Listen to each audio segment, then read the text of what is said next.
आज मी दोडक्याची भाजी केली, तर दोडक्याच्या जे शिरा असतात त्या आपण घेतलेल्या आहे आणि वाटपासाठी मी कांदा, त्याची साल्ट, असे जे आपलं भाज्यांचं जे आपण ज्या गोष्टी टाकून देतो देठं बिठं, अशा प्रकारे तुम्हीसुद्धा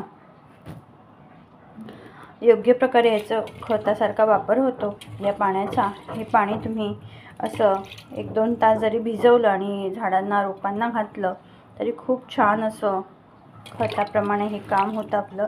त्यामुळे वेगळं खत वगैरे आणून घालायची गरज नाही. शेणखत आपण पूजेमध्ये ज्या आपल्याला गौऱ्या असतात आपल्या, त्या जरी तुम्ही पाण्यात भिजवून त्याचं शेणाचं पाणी जरी झाडांना घातलं तरी उत्तम प्रकारे खत तयार होतं.